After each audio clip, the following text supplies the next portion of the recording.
We are here, Saturday afternoon's main event. Peeps Nate here. My partner is going to join me in a little bit. But as always, we start off when we show you this kind of picture with this kind of tribute for those that are our wrestling fans actually know the passing of the great superstar Billy Graham. And it wouldn't be Saturday afternoon's main event if we didn't eulogize him the right way and give you, the fans that may not have seen superstar Billy Graham, knowing an idea of who he is and what he's meant to not only the wrestling business, but fans of our generation, wrestlers that came after him, and his long influence on so many different wrestlers that have been out there in the wrestling sphere. For those that don't understand, I'll give you a little bit of background on superstar Billy Graham, who passed away earlier this week at the age of 79, went through sepsis and organ failure after getting infections and having all kinds of health issues. Knowing what superstar Billy Graham meant, this is to show you what kind of a person he was athletically. He started off in bodybuilding. He was a huge bodybuilder. As a matter of fact, he was very good friends with Arnold Schwarzenegger. So he started off way back in the late 50s and early 60s. He was also a Golden Gloves boxer. So he was very athletic, very big into the athletics, but mostly into bodybuilding and showing his physique, his figure.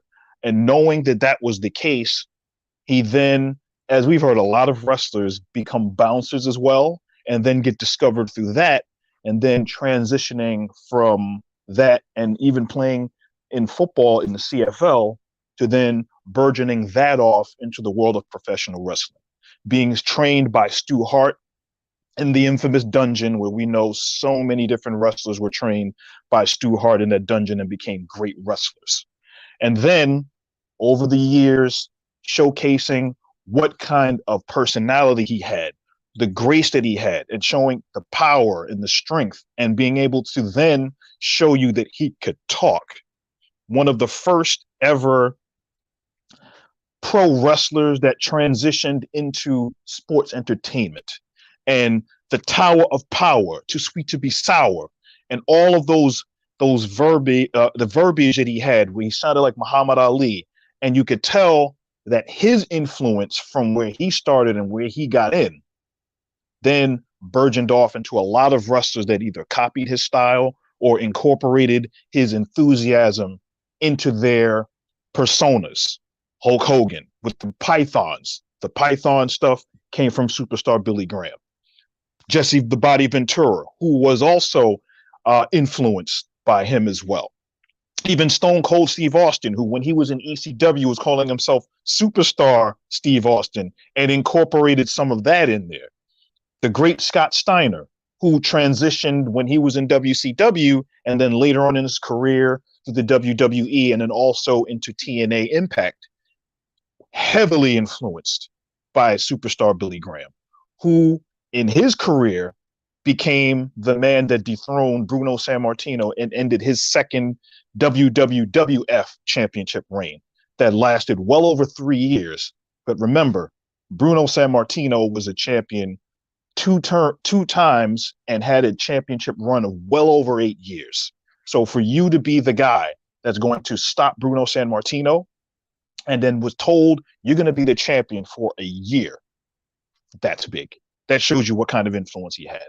And then going on, after losing the championship, going back and forth, he was in New Japan for a little bit, went to the Carolinas, went into the NWA, and then incorporated kind of a martial arts kind of persona as he got along in his age and got a little bigger. And then part of the reason why his body of work started to decline and some of his health started to decline was the use of steroids, which was rampant in the wrestling business and especially in bodybuilding.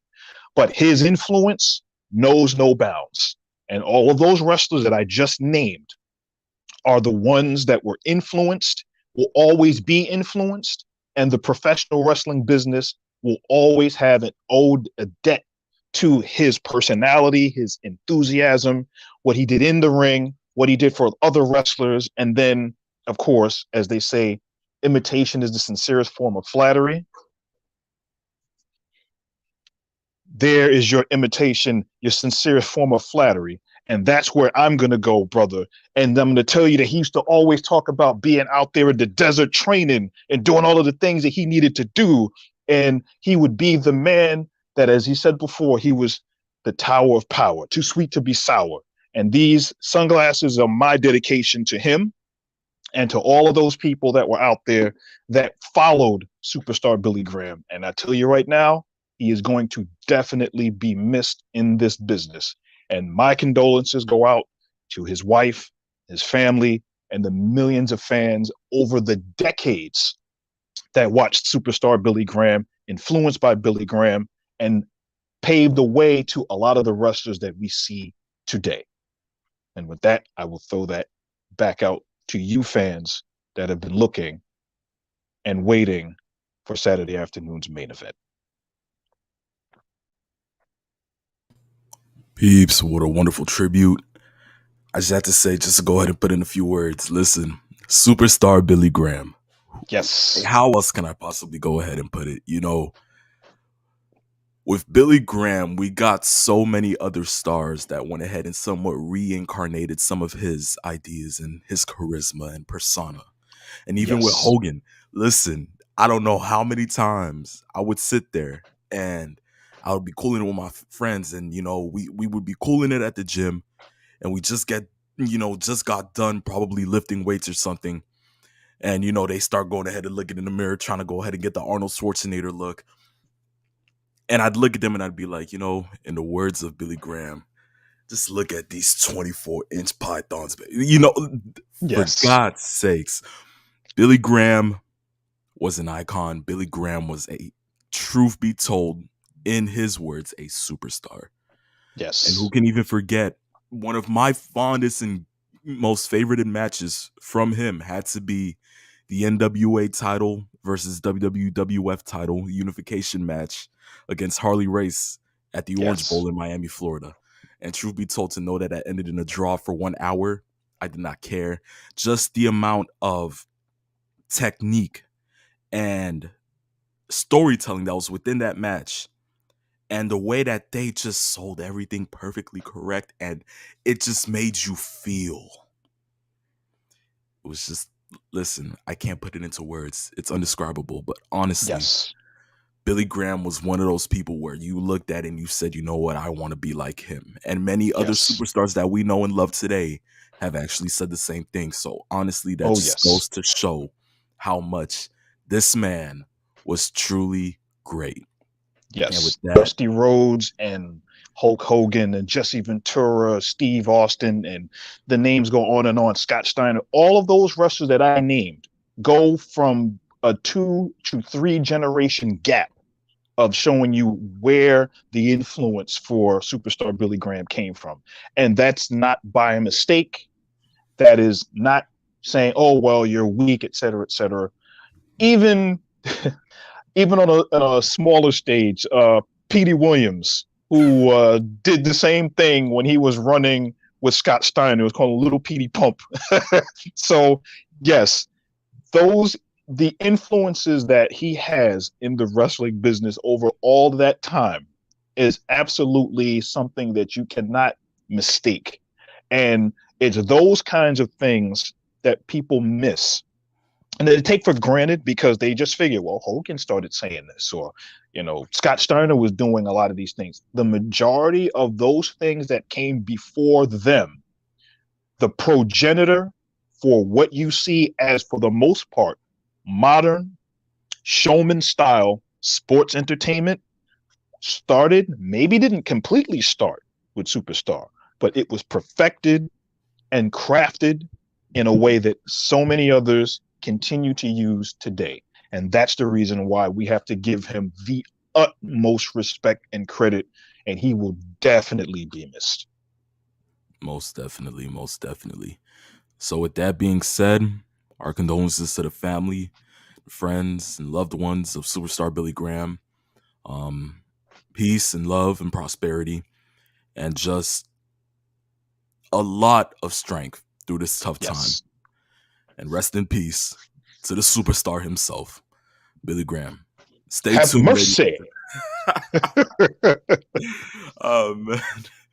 But stay tuned, ladies and gentlemen. Do not go anywhere because the second half of Saturday afternoon's main event, or the first half, is coming up next.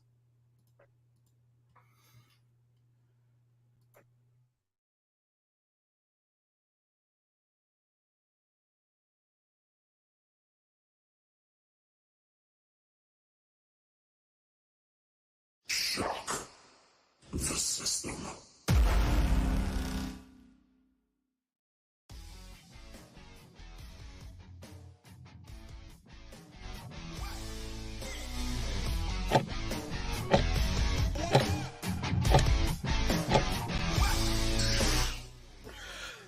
Ladies and gentlemen, boys and girls, children of all ages, welcome to season 5, episode 16 of the phenomenon known to all as Saturday afternoon's main event. Of course, it is a phenomenal one here, and alongside his one and only tag team partner, the Peeps, Nate. Yes, we are sir. here to give you laughs, good times, and all the wrestling news possible. You know, it wouldn't be Saturday afternoon's main event without a woo. So, Peeps, give me 2 claps to the Peeps, Nate. Woo! Yes, there we go. We are here. There we go. Now the show has officially started.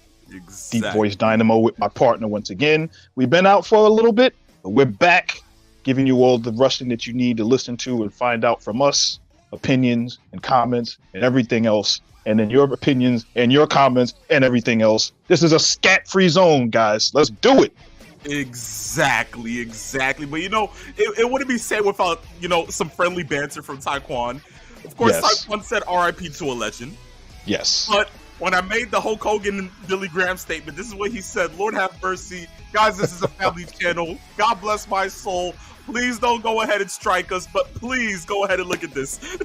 Peeps, I'm not going to say it, but Lord have mercy. In the words of Billy Graham, have mercy. Have mercy. Woo! Yes. Oh, man. But ladies and gentlemen, boys and girls, children of all ages, we have a stacked episode for you guys today. So trust me, there's going to be a lot to go ahead and go through, but of course, we're going to try to get it out as soon as possible. Speaking of as soon as possible, it wouldn't be sane without a little bit of fast track, right? So, of course, when you go ahead and you sit here on Saturday afternoon's main event and you hear this tune, you know that means it's one thing and one thing only, ladies and gentlemen. It is time for fast track. Look, let's do it. First, fire it up. CM Punk might not make his comeback for AEW Collision. Peeps, what in the blue hell is AEW running over here? Look. Okay, so ladies and gentlemen, boys and girls, children of all ages, if you knew, you would know that AEW is going to start having another wrestling show, third wrestling show of the week. And guess what? It's taking place on a Saturday. Don't they already sometimes have Saturday Night Dynamite? You know what? I digress. Look, the first one of the week. Here we go. Only Tony Khan can do this to me, peeps. What a disgrace. Yes. But look, yes, AEW is going to go ahead and have a Saturday night show, and they're going to go ahead and call it AEW Collision. Guess what?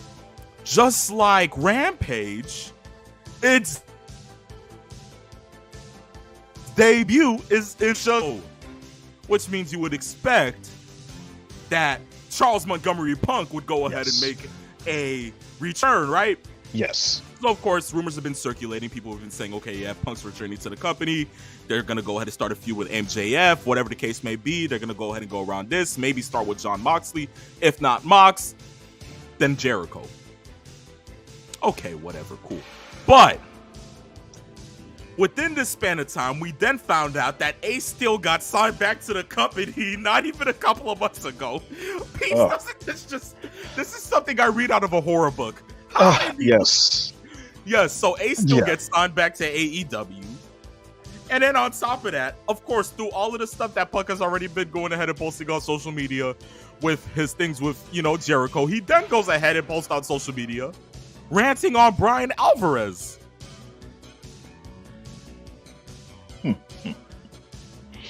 And now, within all of this, there is a solid chance.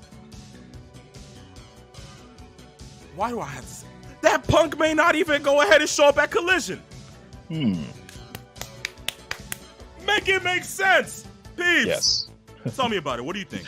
Well, something should have let you know that there was something amiss when they initially announced on Wednesday. The announcement was supposed to be made during Dynamite, but it was at the upfronts for Warner Brothers Discovery and the TV show that they are going to be showcasing for the next television season 2023 to 2024.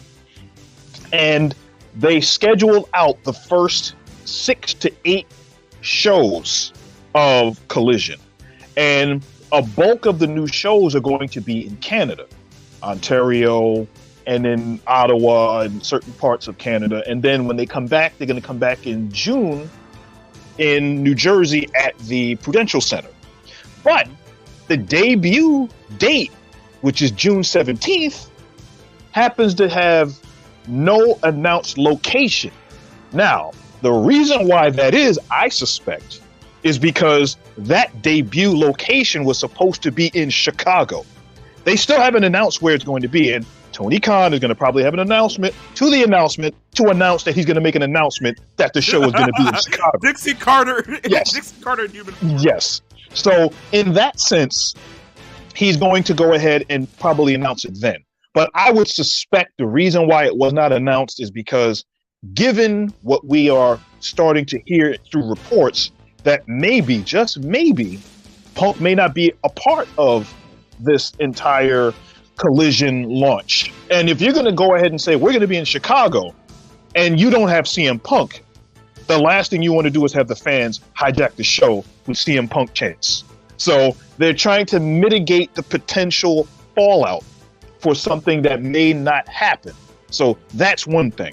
But once again, AEW, they take one step forward and then they trip over their own feet and go 3 steps backwards. And this is not what you want to do if you're going to have a 2-hour live, not taped, live 2 hours on Saturdays, which have not been done on a consistent basis ever. Not on the Saturdays, at least not 2 hours, and not on cable television, unless you want to go way back to when wrestling was on, when there were like 3 networks, and then they had the now defunct Dumont network way back in the day, and Chicago was the epicenter for that show, and they would show live wrestling then. You're going to have a big show showcasing everything, and the star of your company may not show up. Whew. I really don't know where they're going with this, but hey, I digress. Second one of the day, ladies and second gentlemen. of the day. Okay, so we're at 53 for the year. So Lord have mercy. There's yes. 52. There's 52 weeks in a year, ladies and gentlemen. We're at 53. Yes. Not even through the halfway marker of the year. Make that make sense. Yes. But from Taekwon says Saturday Night Slam Masters, book Hagar on the card. Yes. We need Hagar. We need Guy. There we go. Hot Rod says, I'm shocked your internet and mics are working. The GoFundMe page worked out for you guys. Well, there it goes. Yes. Yeah, whatever, Hot Rod. Anyways, to go ahead and get into the second topic, we go into the world of WWE. Seth Rollins is going to be missing television time. As we all know, in about a week, we will be having a new WWE World Heavyweight Champion. And of course, due to the fact that we haven't been on the air, we didn't get to speak on this title because this title actually looks okay. Peeps, what are your thoughts on the title? Just really quick. It looks much better. It looks much better now that they've shown better shots and better lighting. But I still contend that it needs a little more color in it. With that glow behind the logo, put a little blue on there and let that logo pop a little better. But actually, I do like the belt. It does look nice. I was really hoping, I like the white rhinestones, but I was hoping just to go ahead and give love back to the old big gold. At least a little bit of red in there, Yes. So, that would have made it, doable for me. But of course, I'm not looking to go ahead and buy this thing yet because $500 for a world title right now? Yeah, absurd. I'm sticking to mine, peeps. There you Listen, go. We're fine on that. But guys, yes, back to it. There was a tournament announced that said that whoever went ahead and were the last two in the tournament would go ahead and go on to face each other at Night of Champions, which will be taking place in Saudi Arabia this week, the 27th, I believe. Right, peeps? Yes. It's actually next Saturday at 1 o'clock in the afternoon, Eastern Standard Time. So, oh, yeah. I'm there for that. I'm there for that. Yes. I'm there for that. But look, the last two people remaining are AJ Styles and Seth freaking Rollins. The phenomenal one and the Kingslayer himself. Listen, when it comes to me, that is a 5-star match in the making. I'm not too worried about it. A lot of people said at first they wanted Seth to win. I stood by that. When AJ went ahead and won the tournament, which I thought it probably would have been Edge, I said to myself, okay, AJ didn't lose to Roman. This makes total sense. I would like to see AJ hold the title as well. So now we're kind of in a little bit of nuance where we're sitting here like, okay, AJ's here, Seth is here. What side am I standing on? I'm going to be the US in World War I and I'm going to stay neutral. But now, this past week, we hear that Seth is actually on set in filming for the new Captain America movie. Yes. So now they have the Joker going ahead and pulling stunts at Marvel. How in the hell do you do this? So ironic, right, peeps? But no. Yes. We thought this would have been, just, okay, he's wrapping up whatever he has to finish now, and then he's going to be able to win the world title. But no. Reports come to find out that he's still going to be filming for a good amount of time, which means he's going to be missing time on Raw. Yes. So what does this mean, peeps? Does this mean, truth be told, Saudi Arabia, AJ Styles is winning the World Heavyweight title? It's one of those spoilers that we only find out because Hollywood and the internet never rests. So yeah, I kind of think AJ winning the championship will be good, but we all know that 5% in the back of the mind of the WWE likes to try to do things that are not as predictable. The reason why I say that is with Edge, way back about just before the tournament started, he said he wanted to win the championship and then retire, which was like, okay, you're kind of putting a tell there. And then he ends up losing. So maybe this is the same kind of thing where even though Seth is going to be gone for a while, maybe he wins a championship and then he's not going to take too much time off, but he'll be able to come in and show it. But this is kind of the same dilemma if they put the belt on Rollins that we've been criticizing Roman Reigns for being a champ that may not be there as much as you would like him to because he has other commitments and the way that his contract is set up. He can take those days off and be available to do other projects and those kinds of commitments. So the best thing would be, since AJ is full-time, healed from his broken ankle, and he stated himself, this is the longest he's ever missed in any time, and he's been in his over 20-year career. Take advantage of that. And basically being the fact that it would be a reward for the last year that he spent in limbo between putting almost over with the tag team championship and then floating back to SmackDown and not really doing a whole lot, having great matches, but not really favoring into the main event picture. This would be a great reset and a reward for him if he does win the world championship. Of course, especially what Grayson Waller went ahead and pulled last night on SmackDown. So, I mean, there is that too. You got a built-in challenger, but I got just a quick little thing with that. Why are SmackDown people, wrestlers, in a tournament for a Raw championship? You see the fingers are curling up, not in anger, but in some kind of consternation, which kind of makes no sense. I suspect they did it for the ratings, but what do I know? Peeps, of course it was. Come on, we're not the 400-pound gorillas in the room at this current moment. No, it was for ratings. Peeps, yes, they wanted to go ahead and go against the NBA. We get it. It's okay. Do your thing. Yeah. But look, at the end of the day, AJ, Seth, I don't care. The title looks good. Both men are comparable to go ahead and winning it. I just want Yes. to see a good match. That's all I care about. That's a main event anywhere in the world. So Exactly. I'm expecting a great match. Anything but Cody, right? Yes. Cody does not need to be in this at all. No. Cody has his own thing. Yeah, because you would just turn him heel in the process. Please forget it. Yeah. I'm good. But peeps, you said something earlier within your statement, and it was a key word. It was built in. Yes. So when we speak on built in, I want to go ahead and say this. AI needs to be stopped, okay?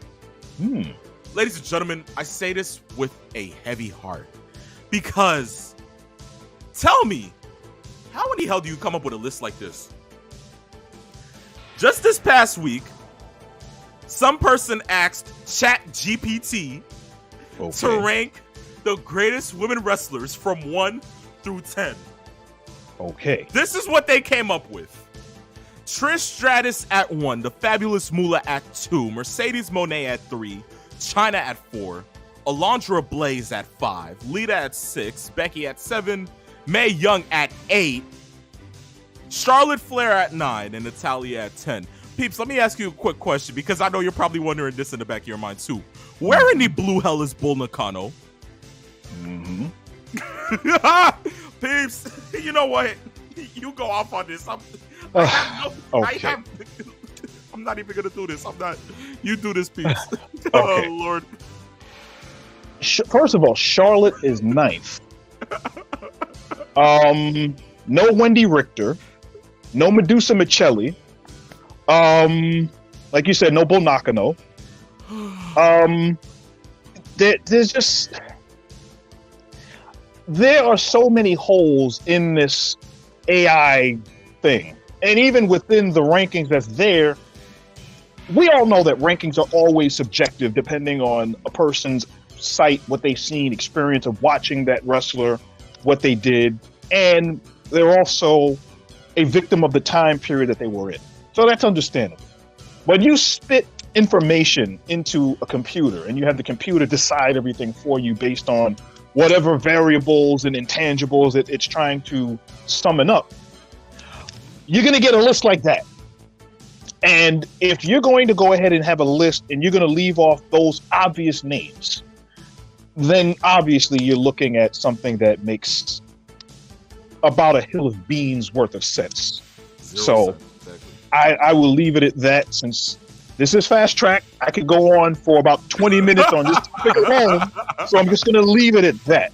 You cannot have a list without having Wendy Richter, and you can't have with Misty Blue Sims, and having, like I said before, you said Bull Nakano, and a lot of the other wrestlers that are there from, like in Japan, are the Jumping Bomb Angels, and having no Molly Holly, no Ivory. Where are those wrestlers that were involved in all of that? You just have to be able to say, what are we basing the rankings on, and then deal with it from there. You know what's even funnier, Peeps? I told myself I wasn't going to speak on this if they included Sable into this. Thank God they didn't. Because I kid you not. Peeps, if they did... If Sable was involved in this, I think Jim Cornette would call up the show just to curse the list. So I'd gladly get his number just for him to do that. I'm not going to lie to you, Peeps. Yes. Oh, man. But from there, we'll leave it at that. Even better. Just one more name that wasn't put in there is Miss Jacqueline, who should have been in there in the beginning from at least someone said it. At least someone said it. I'm not mad at that. At least someone said it. Because Peeps, she deserves to be within that top 10 list. Peeps. Yes. Think about it this way. No Victoria. No Jazz. And we know how good Jazz was. I mean, for God's sakes. Yes. No Michelle McCool's. Who else can I possibly be missing here, Peeps? No Bella Twins, but of course, let's not add them because, or should I say the Garcias? Just so they can go ahead and not copyright me or give me serve me any court papers like their Raka Khan. Let's not do that. Yes, please don't. Peeps, no. Okay, I'm done. I digress. Third one of the day. Let's leave it at that. Oh man. Oh, we're on fire today, aren't we? Oh yeah, we are. Next one in the world of women's wrestling, the women's titles are relinquished. Peeps.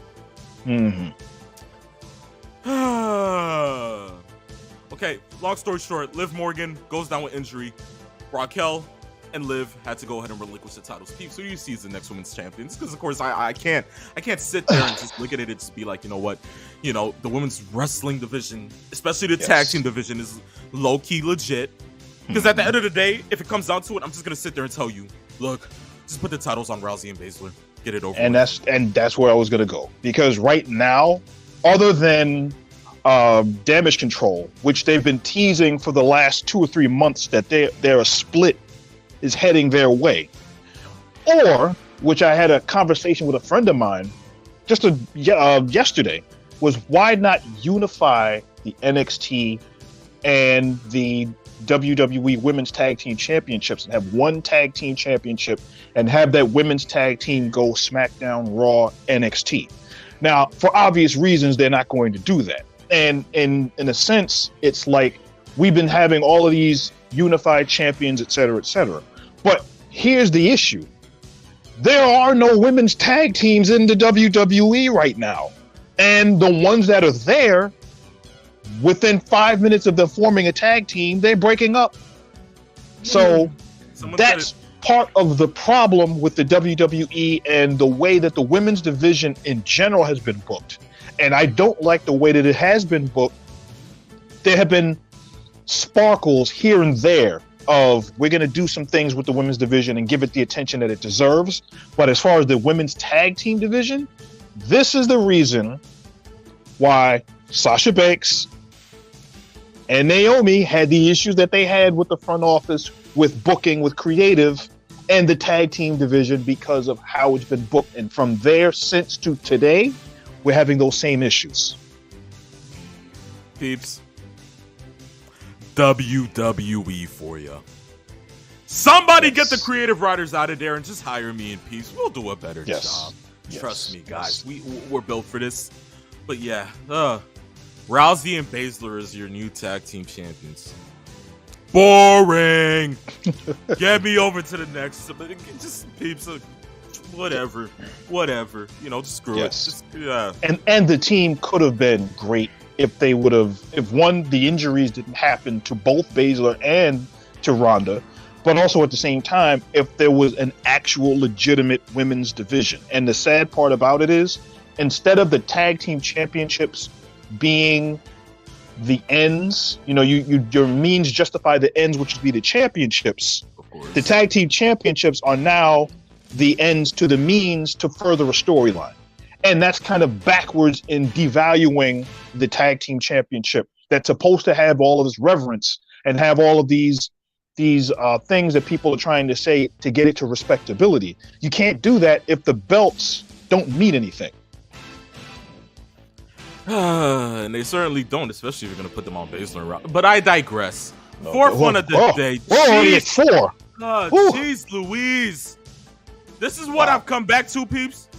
I was so enticed today. I was so intrigued to what I was going to be having to deal with, but this is what it's come to. Yes. Oh man, you know what? Screw it, guys. It's okay.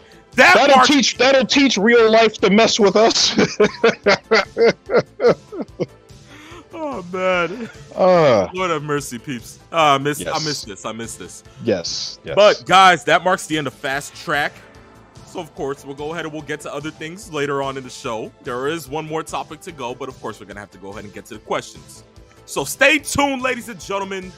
Do not go anywhere, because the second half of Saturday afternoon's main event is coming up next.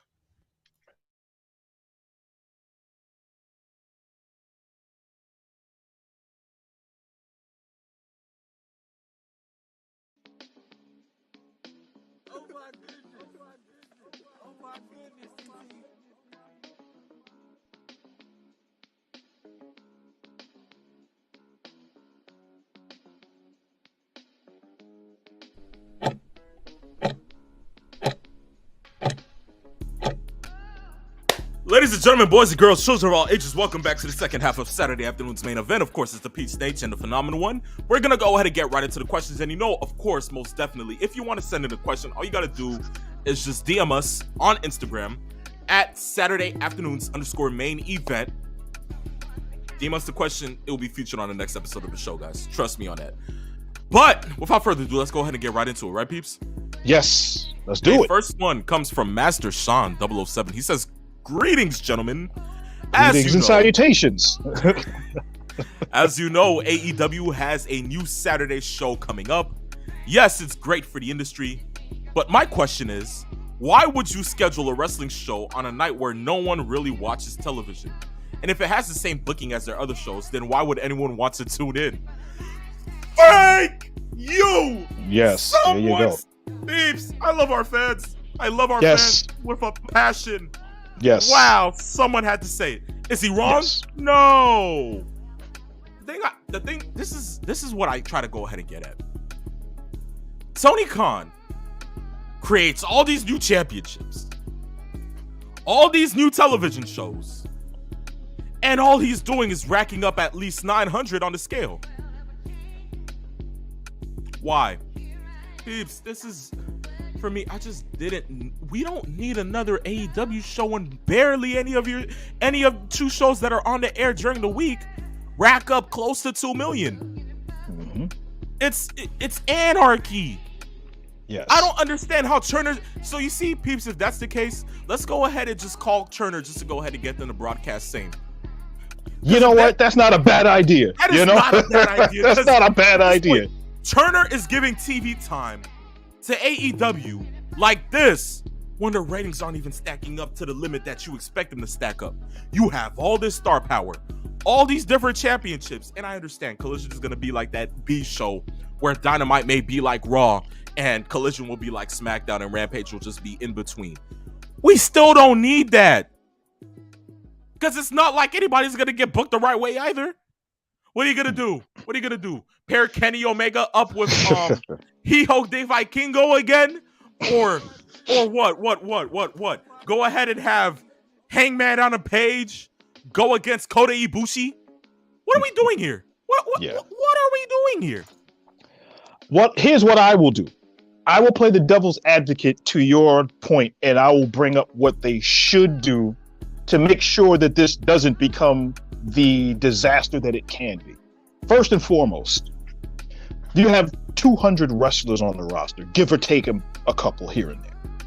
You now have taken the 2 hours of digital content that was going on YouTube, which was Elevation and Dark Elevation, Dark and Dark Elevation. And you've removed that and turned that into Collision. You now have 5 hours of programming that you can use all of this talent. Now, how are we going to do this? Is Dynamite going to be the premier showcase show where you're going to have your champions there, and you have MJF, the world champion, show up every once in a blue moon, as you should, to showcase the champ? Doesn't have to wrestle every week, but at least show up to let you know that his presence is being felt. You have Rampage, which, as you said, is the in-between show, kind of like the bridge show, which gives you an hour to showcase some of the guys that don't get as much run. But what you do is you take one of those championships and make it exclusive to Rampage, that Friday night show, and say, well, maybe the International Championship is exclusive just to Rampage. And then you have those wrestlers go there, and then you can have that, and then you can have the TBS champion Jade Cargill either on there or on Collision. With Collision, you have champions that are there, and as I stated before, how you build up these television shows to show importance to the championships, you give them rankings. Collision, we're going to have, like, in the first hour, contenders matches for X championship or Y championship. You do that. You build your storylines in the middle of that. You sandwich those matches with a little story in between. The second hour of Collision, that's where you get your main meat storylines and the premier matches that are going to be there, and you build that out toward either the attention to the Wednesday show or towards whatever pay-per-view that they're going to be talking about and booking. Because remember, this is not taped. This is live. They're going live 2 days out of the week. So Rampage is taped directly after Dynamite. Dynamite's live. Collision is going to be live. How do you get the audience up there? And this is where Tony Khan's problem is. Tony Khan is going to have to, in some degree, he's going to have to delegate some responsibilities to booking. Either he's going to book one show, or he's going to book in tandem with a number of people that can actually flesh out the storylines and the talent and get them on par so that you get some people on the roster. There are people that have been in AEW for about a year, which people probably haven't seen in months. That has to be alleviated, or you're going to have a lot of unhappy wrestlers that are going to want to bolt for the WWE. Miro, Andrade, I mean, the list goes on and on. Miro showed up on Dynamite on Wednesday, and all he did was walk into Tony Khan's office, and the crowd popped. And that was the last time, as far as we know, Tony Khan's office could have been a black hole. He could have just been sucked into the abyss, never to return. And that's what they have to try and change. And if that's going to be the case, Miro needs to be the star of either, if you're going to put him on Rampage or you're going to put him on Collision, and be heavily favored. Thunder Rosa showed up also on Dynamite. Wow, she's been gone because of an injury and trying to get herself back together with all the things that have been going on. And then you use that. But if they're going to do this, you're going to have to split the roster and have certain wrestlers exclusive to each one. Not necessarily a hard brand split, but something that makes sense so that people can associate, oh, did you look at Collision? Oh, that's the one that has these wrestlers on it. Oh, did you look at Dynamite? Dynamite has these wrestlers, but every so often the champion shows up on either show. So I don't know what to expect.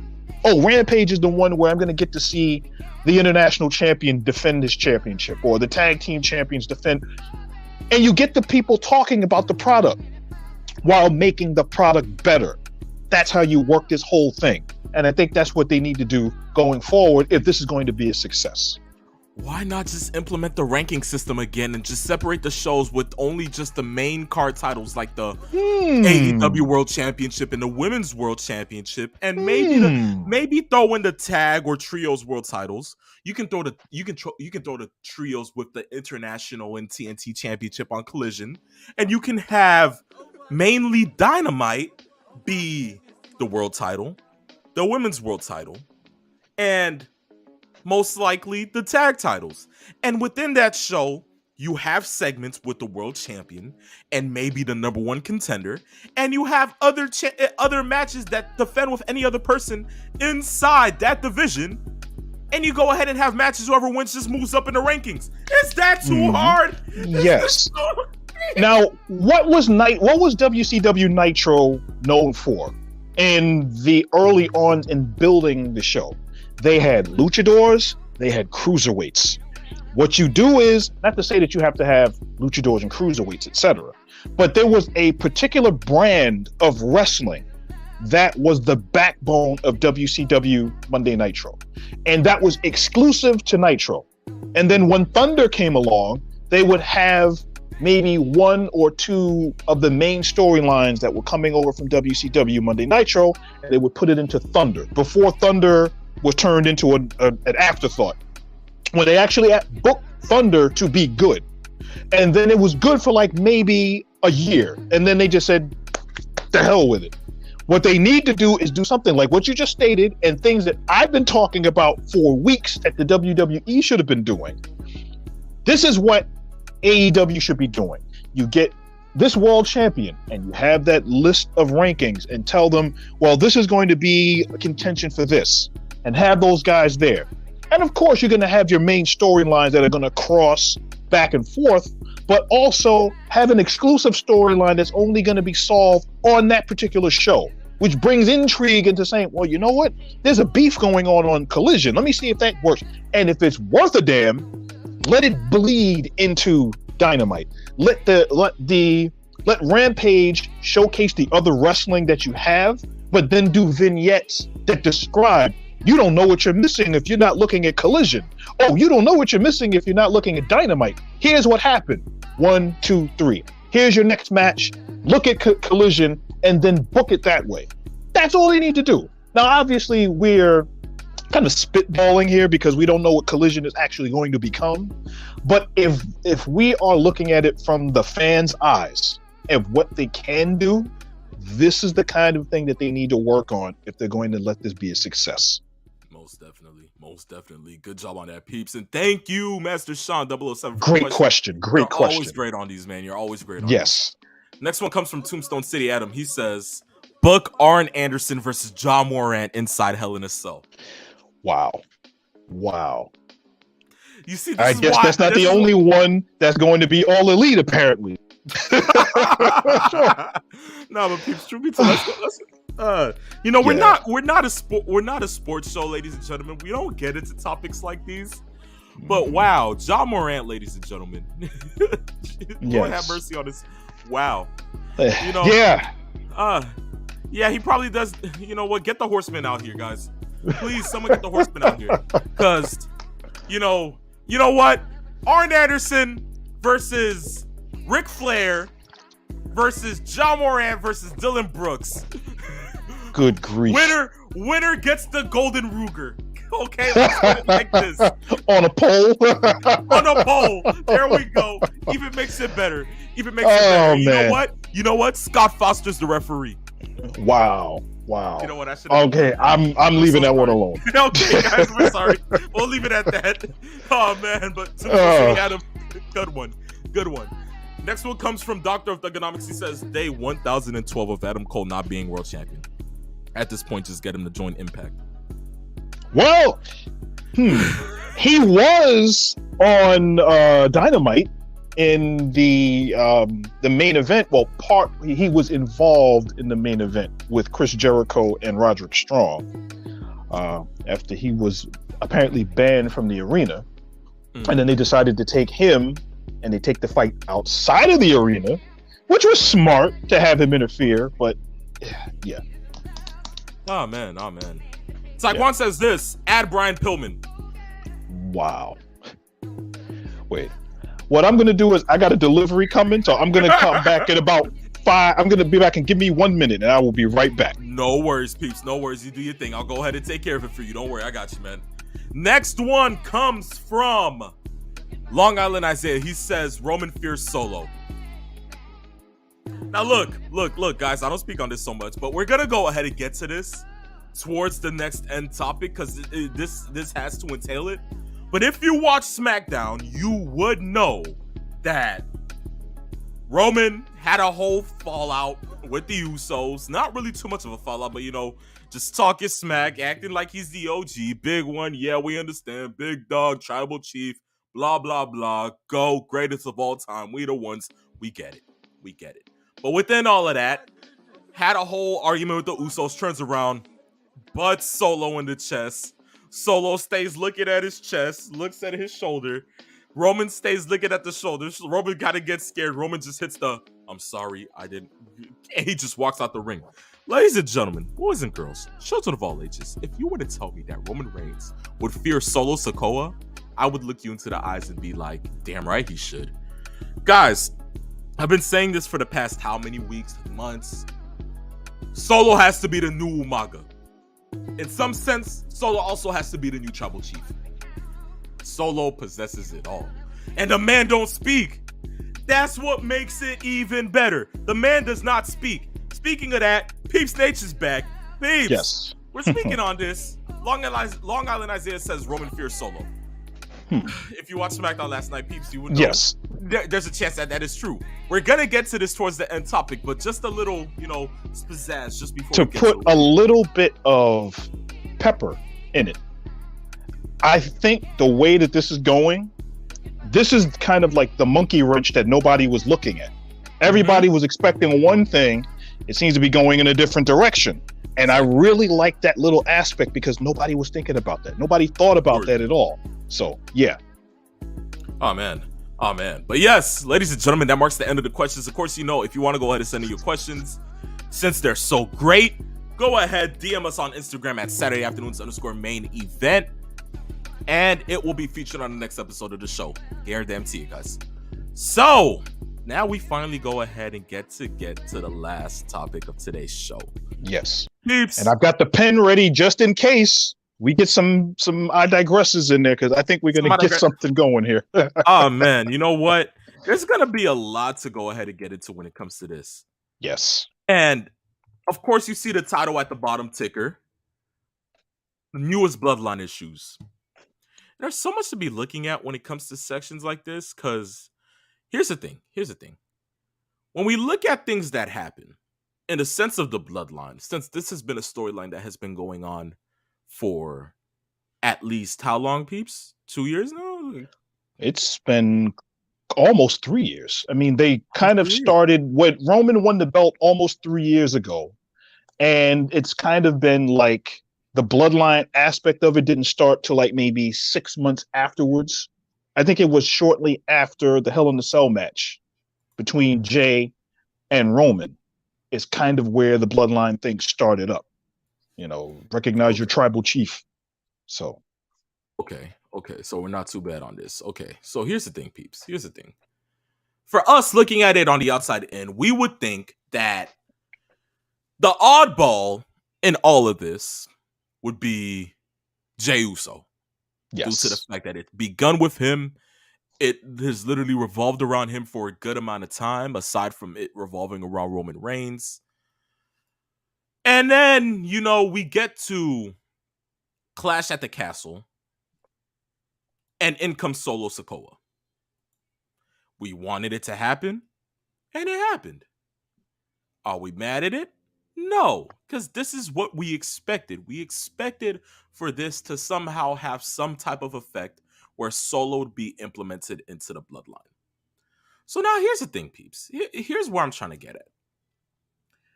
Fast forward to that, right? We fast forward to the Royal Rumble, I believe. And Sami Zayn hits Roman with that crazy chair shot. Yes. And as we sit there and we look at that crazy chair shot, we begin to wonder, how in the hell did that just happen? Gets the beatdown of a lifetime, whatever the Yes. case may be. Roman goes ahead and throws rose petals on him. And then we go ahead and we get this picture, I believe. And in this picture, Roman goes ahead and utters to Solo, "We're at war, Solo. We take no prisoners." Which means since the Royal Rumble, we would have that thought process that now Roman is only trusting in Solo. Yes. And he believes that Solo will only confide in him. Fast forward to WrestleMania, the Usos lose the titles.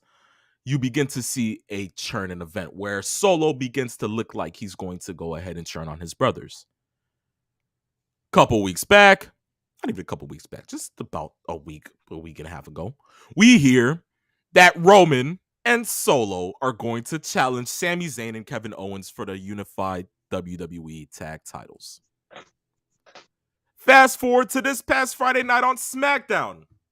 The Usos go ahead, have some type of a segment with Roman, in which I believe they went ahead and they ambushed Sami and KO, and somehow Roman gets pissed off. Roman goes ahead and starts yelling at him, whatever the case may be, telling them, "Yo, this is my ring, this is my show. You follow my rules. You do what I want. I want y'all to do. And if I told y'all not to do anything, y'all should have never did anything." Roman is furious. Roman is pissed. Roman turns around, grunted, mad, all on 100.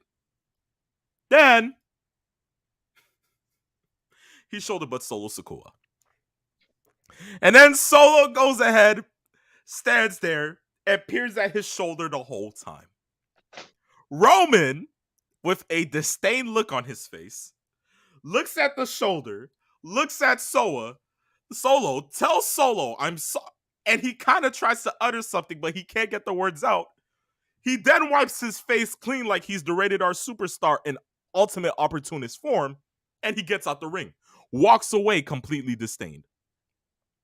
Then later, you go ahead and you have that segment in the locker room, and Roman's just sitting there trying to go ahead and talk to the guys. The guys get out. Roman's sitting there, and the whole time, Solo is just menacingly looking at Reigns as if he's about to deliver the most dangerous Samoan spike there is known to man on God's green earth.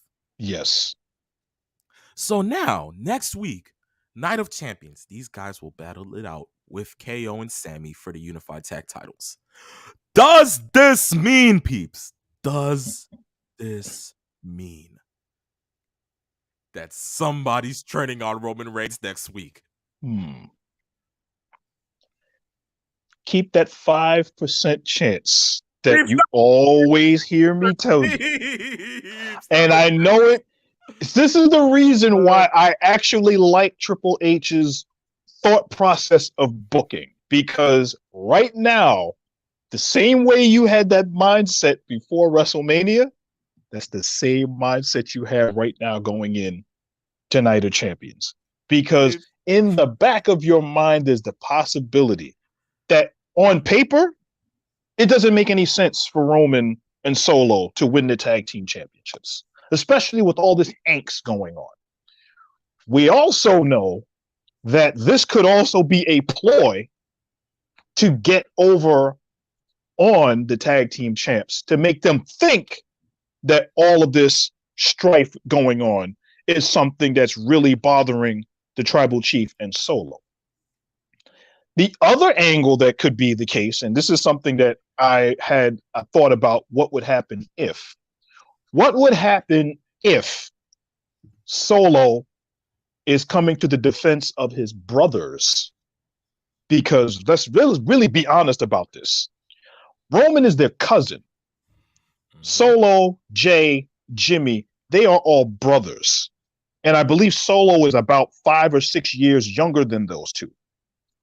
So this could be a literal family feud. And I'm not talking about getting Steve Harvey in here to say survey says. We've got a legitimate family feud here.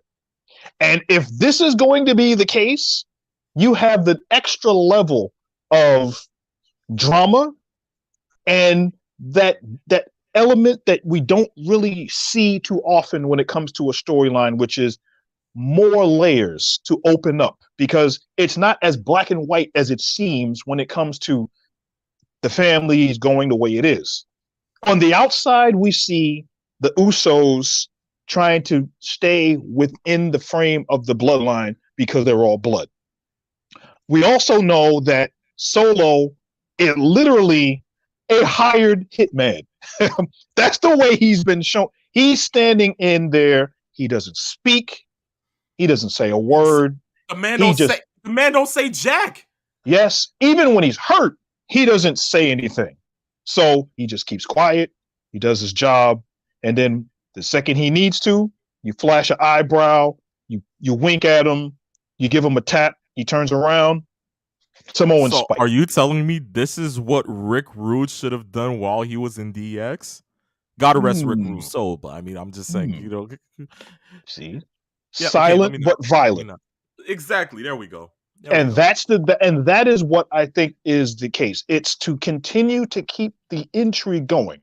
Now, remember when we had talked about the feud between Roman and with Brock Lesnar? And there was always that mindset of what's Heyman going to do? And they would tease this for about 6 months. Where does his allegiance lie? Is it with his old client, Brock Lesnar, or is it with his current tribal chief? And even though it made no sense for him to even fawn over what happened with Roman, just the mere thought of it happening, if you remember, Roman literally tried to beat the life out of Paul Heyman, but then that changed because he realized I sacrificed myself to make a point to my tribal chief, and he took that. Who's to say this isn't kind of the same kind of a deal?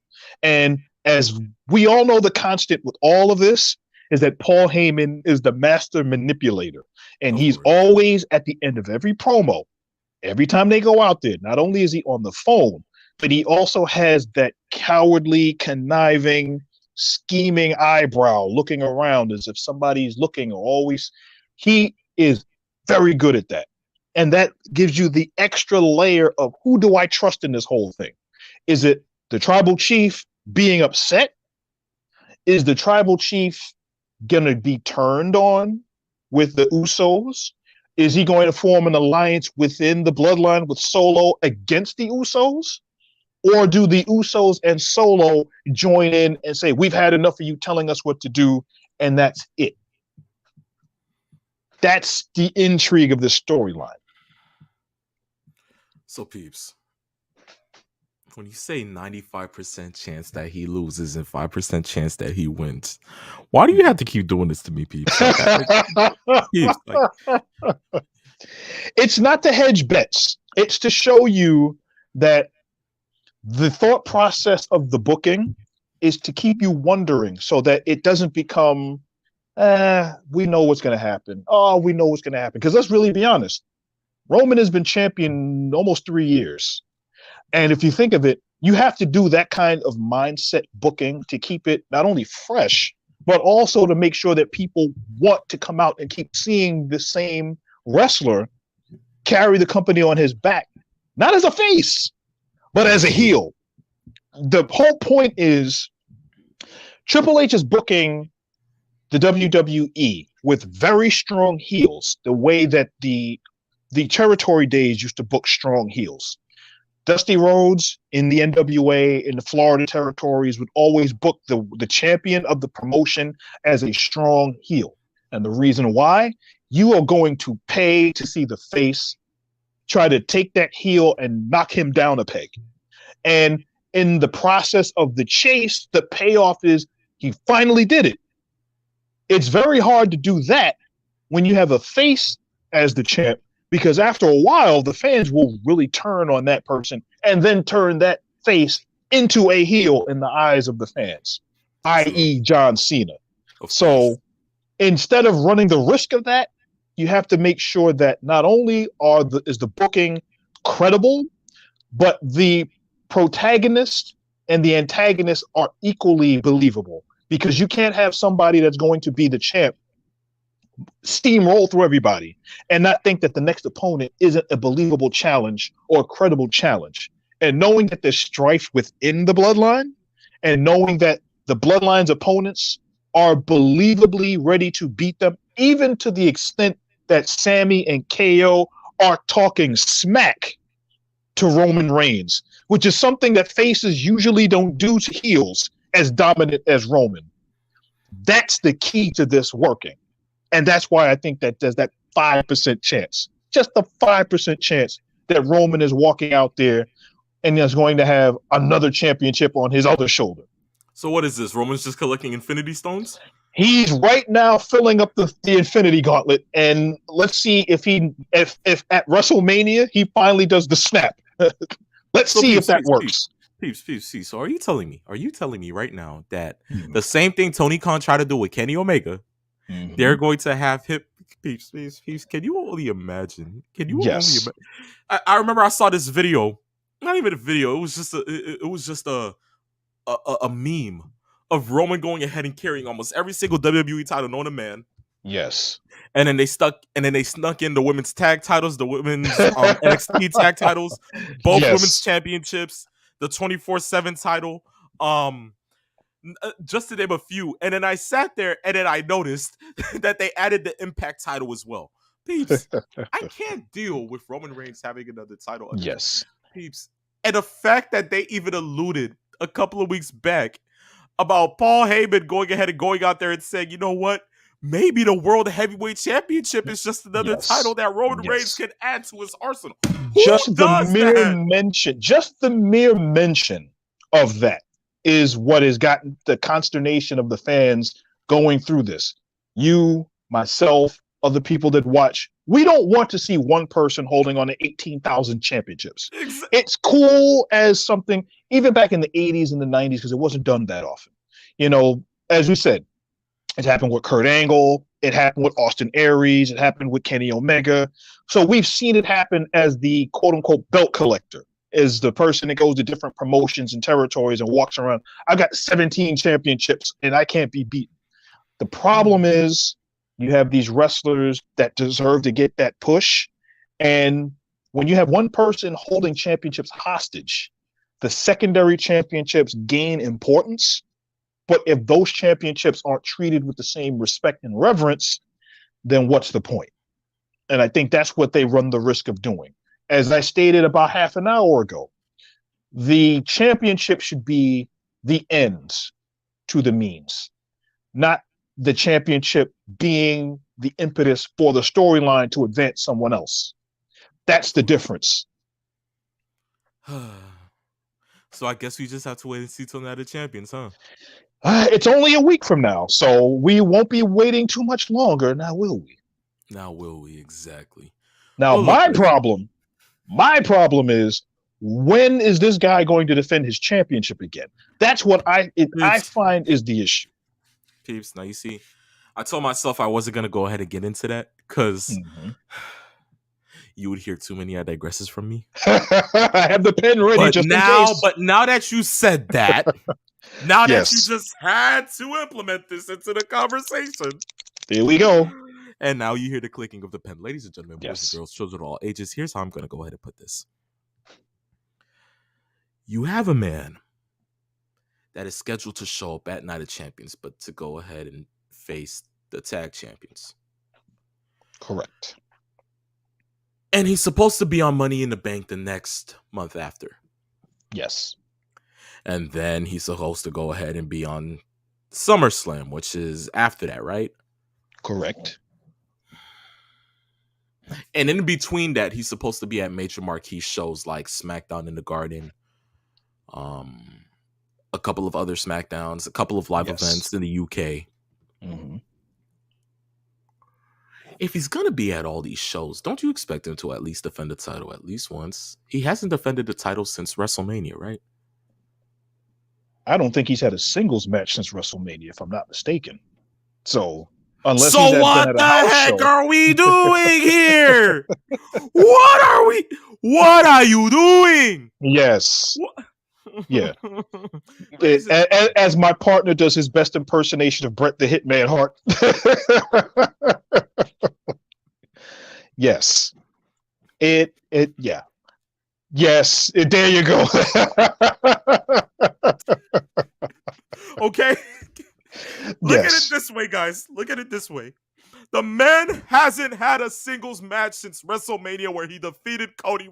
And I hate to say that. I digress from that situation. The fact of the matter is this. Defend the title. You're on a... I understand. Probably Saudi didn't have that in the clause. They just asked for Roman Reigns to be there. Okay, cool. Yes. Y'all should have asked for Roman to have a singles match. What the heck? Yes. You know how many stars you have on that roster in SmackDown? Yeah. You know how many people would love to see Roman Reigns and Bobby Lashley? Do you? That would be good. Do you know how many people would love to see LA Knight go to the dance before he can go ahead and win the Money in the Bank? Yeah. At least, yeah. There we go. You see, I am not tripping. You know how, peeps, do I have to just go ahead and go down the list of the roster just to go ahead and show you how much people can have a chance at this title? Yes. Okay, no problem. I'll do that. At this current point, I wouldn't even mind if it was Austin Theory. Mm-hmm. I wouldn't mind Bobby Lashley. I wouldn't mind. Who else? Who else can I possibly go ahead and name out of here? Mm-hmm. Edge is on the roster. Grayson Waller. Why not? Roman goes ahead and defeats the man at some regular pay-per-view and then just has a shoey for once. I don't know. I don't know. You tell me. I don't know. Maybe Karrion Kross. There's a name. As I alluded to, LA Knight. Montez Ford, who we have been screaming to have a singles push for how long? Yes. I feel your pain. Babes, why do they do this to me? Here's what I'm thinking is actually going to happen at the show. One of two things are going to happen. If we are going on the feeling that Roman and Solo win the belts.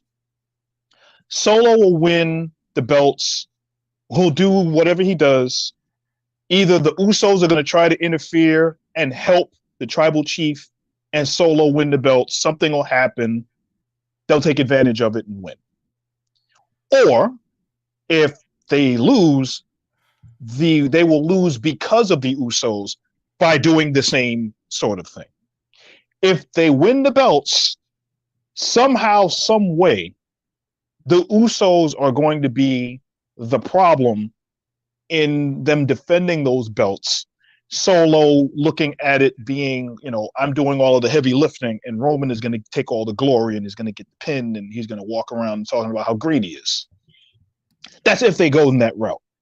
But I'm of the mindset that if they lose the tag team championship match, it's going to be because of either Roman's hubris that gets them, that loses this match, or the Usos are going to try to interfere in some way to try to make amends, and it's going to cost them the match, which will then cause Solo or Roman to have some kind of infeuding between themselves and the Usos. So I think we're leaning towards the implosion happening a little faster than we probably expect, but the way it's been building, when it does happen, it's going to be a huge moment that they showcase. True, Peace. But I mean, now does this mean that most likely Cody Rhodes is supposed to win the world heavyweight title at not the incoming world heavyweight title, but the undisputed universal title? Does this mean that he wins it at SummerSlam? Or are we gonna wait till WrestleMania 55? I am of the mindset that it's too close to 1,000 days, which will be next week. I think it'll be 999 days next Friday. So we're talking about that. And he's not going to lose the belt at the Premium Live event. What I think they're trying to do is, at the minimum, get him to the championship reign of at least the Bruno Sammartino, I think it's 1,237 days, at least. And get a little further on, because I think that what they're doing is, he's been champ this long, we might as well keep it on him and have him break some records. That's what I think they're banking on now. Lord have mercy. But 2050, it is funny. I saw a YouTube thumbnail that another wrestling site did where they showed a picture. I think it was called the Roman Reigns dilemma, and it was a picture of Roman Reigns with all gray hair. And he has the belts on his shoulders, and there's a walker underneath his arm, like a cane. I've seen someone call it the Tribal Chief Paradox, where they have Roman go ahead, taxidermied onto a robot's body in the year 3000. Wow.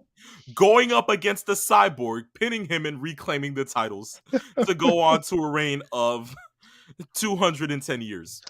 And now the current WWE HBO World Champion, Roman Reigns' head. I mean, that's where we're going right now. And the referee will be Paul Heyman.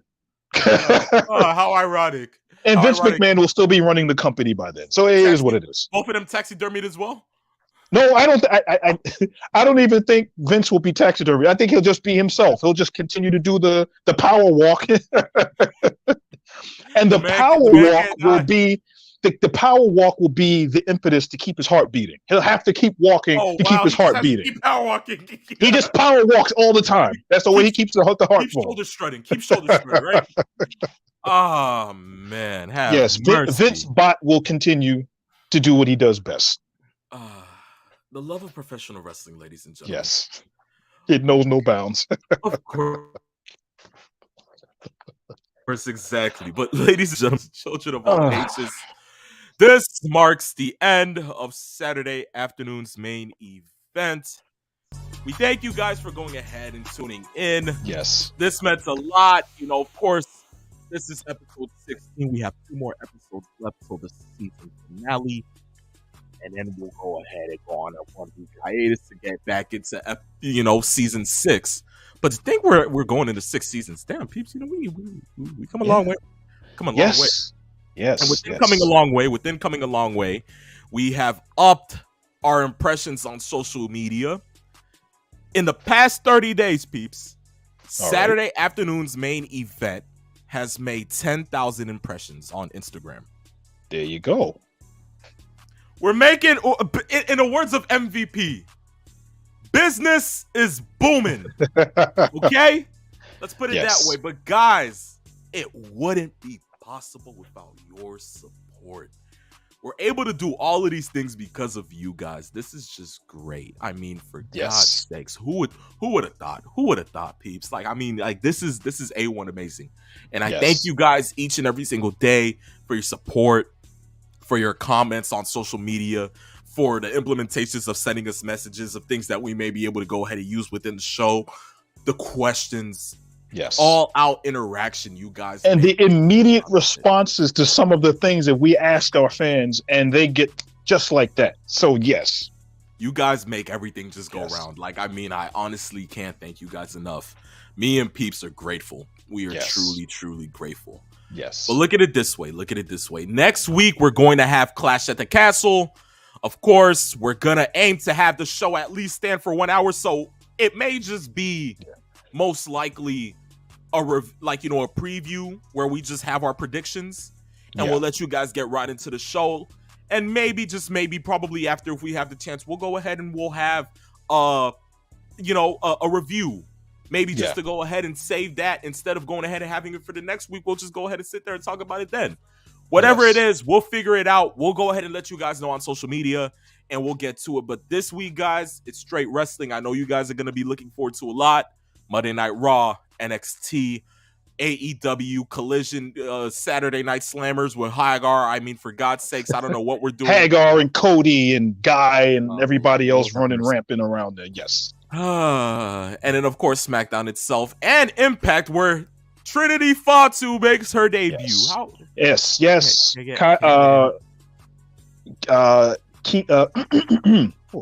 Choked up there. Yeah, go figure. Another company. Yeah, it's so weird. But we're progressing. That Impact is getting there. They have a women's division. Kylan King was the first opponent, and I tell you right now, we're going to see some really good stuff, and I'm happy for it. And even in New Japan, they actually have a television champion in New Japan, and I got a chance to see a potential match in Ring of Honor between Zack Sabre Jr., who is a Ring of Honor television champ, and Samoa Joe, who is the Ring of Honor television champ. I would pay to see that match in a heartbeat. So let's go. Wrestling is amazing right now, guys. Yes. Take it and enjoy it. No Vince McMahon enhancements needed. No. But no more power walking to keep your heart rate going, There we go. He tells you right then and there. But I mean, who knows? A power walk a day keeps the doctor away, right? Yes. Or keeps Stephanie away. Whatever we want to go with, right? I should have never said, you know what? Screw it. Yeah, power walk a day keep Stephanie McMahon away. Yes. Oh, Lord have mercy. Peeps, you want to run the company? I wouldn't mind too. I mean, why not? Why not? Why not? Be like Steve Austin and just drink a couple Steve Austin's on the job. Why not? That works. That works. But guys, jokes aside, we thank you guys for tuning in today. We'll see you guys next week for episode 17. It was here on Saturday afternoon's main event that I, the phenomenal one, and I, the peeps Nate, where we came, we saw, and in the words of the great superstar Billy Graham, we conquered, baby. We conquered. Ladies and gentlemen, boys and girls, see you next week. The phenomenal one and the peeps Nate signing off on Saturday afternoon's main event, episode 16. Peace, love, farewell.